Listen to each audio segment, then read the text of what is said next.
Bienvenido a su programa Una pausa en el camino. Es un espacio designado para el estudio diario de la lección de la escuela sabática. Soy el doctor Mario Ceballos, director asociado de capellanía de la Iglesia Adventista Mundial. El título para hoy es De esclavo a hijo. Y antes de comenzar, vamos a orar. Oremos.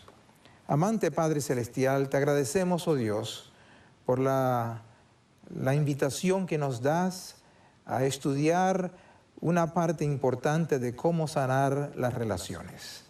Las relaciones que nos pueden unir, no importa cuán diferentes seamos y cuánto hayamos ofendido el uno al otro. En el nombre de Jesús te imploramos tu bendición y guía. Amén. De esclavo a hijo. Nos encontramos que entre uno de los discípulos del apóstol Pablo era un esclavo que se había escapado de su dueño. Este esclavo se llamaba Onésimo. Y Onésimo no solamente se había escapado de su dueño, sino que también le había robado a su dueño. Y llegó donde el apóstol Pablo, y allí empezó él a seguir al apóstol y a oírlo y a aprender, y llegó a convertirse. El apóstol le solicitó a Filemón, que era el dueño de este esclavo, que por favor lo perdonara, que lo recibiera como su propio hijo. El apóstol deseaba los servicios de Onésimo, pero no quería hacerlo antes que Filemón lo perdonara. Y no solamente lo perdonara, sino que también le diera su libertad. Qué adecuada ilustración del amor de Cristo hacia el pecador arrepentido.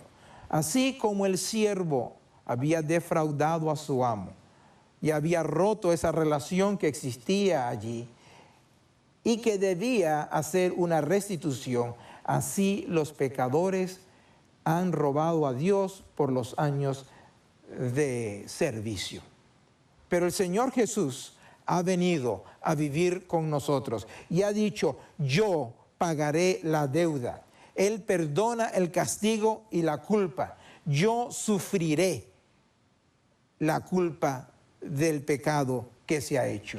Encontramos esta expresión en el libro de Hechos de los Apóstoles, páginas 376 a la 380. Las relaciones eran muy importantes para el apóstol Pablo. Él no podía continuar una relación con este ex esclavo hasta que la relación que existía entre él y su amo llegara a ser completamente restaurada. Aquí nos encontramos con ciertos principios que son importantes y vamos a estudiarlos. Nos encontramos en Filemón capítulo 1, versículos 25 en adelante, cómo el apóstol le pidió a Filemón que pudiera recibir a este esclavo.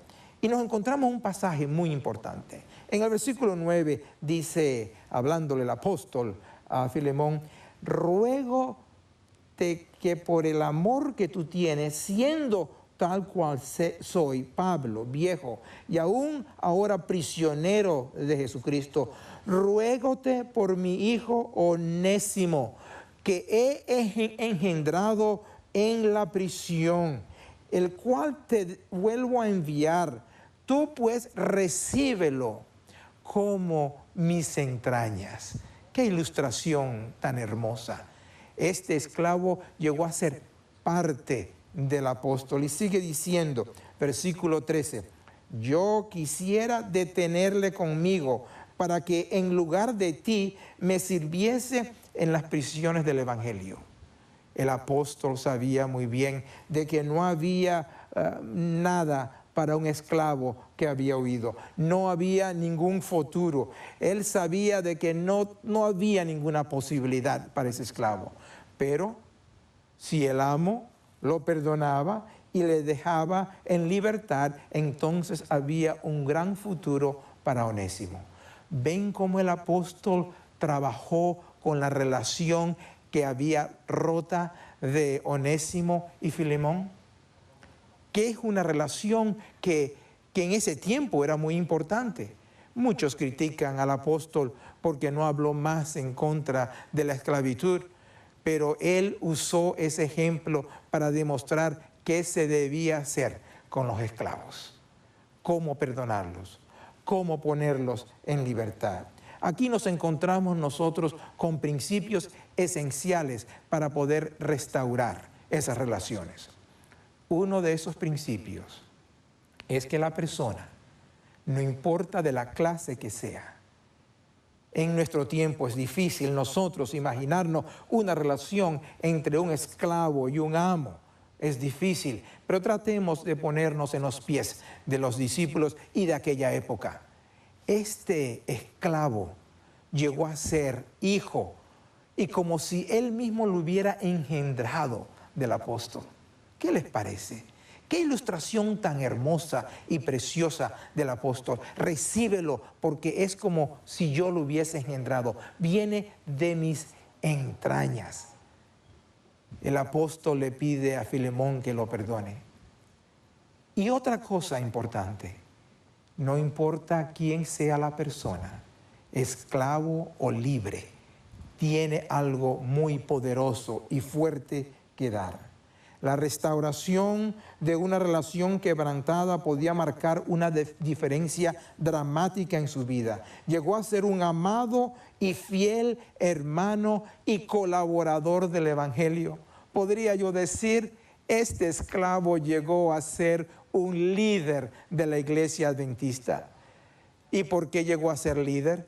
Porque una relación que había sido rota por un robo, por un defraude, llegó a ser perdonada, a ser sanada, una relación sana. Y llegó a permitir que este hombre, un esclavo y ladrón, llegase a ser un gran colaborador del apóstol Pablo. ¿Cómo podemos nosotros restaurar las relaciones de otras personas? Personas que nos han herido, que nos han robado. ¿Cómo podemos nosotros buscar una solución a esos problemas? El perdón. El perdón. Tenemos que examinarnos, tenemos que ver cuáles son las cosas que nos han llevado a esa situación. No sé cuál fue la restauración, no sé lo que se hizo. Sí, Onésimo había robado, pero no solamente Onésimo era culpable de haber robado, sino Filemón también era culpable. ¿De qué? De nada menos que esclavizar, de poner a una persona como esclavo. Eso también es un gran pecado. Así que, mis queridos hermanos, ¿cómo podemos nosotros restaurar? A veces hay que perdonar y olvidar. Que el Señor nos ayude a que podamos nosotros restaurar todas nuestras relaciones. Vamos a pedirle a Dios que nos ayude por medio de la oración. Amantísimo Padre Celestial, Señor, venimos ante ti a pedirte que nos ayudes a perdonar a aquellos que nos han robado, que nos ayudes a perdonar a aquellos que nos han esclavizado, a los que nos han hecho grande daño. Señor, solo no lo podemos hacer y te necesitamos a ti. En el nombre de Jesús. Amén.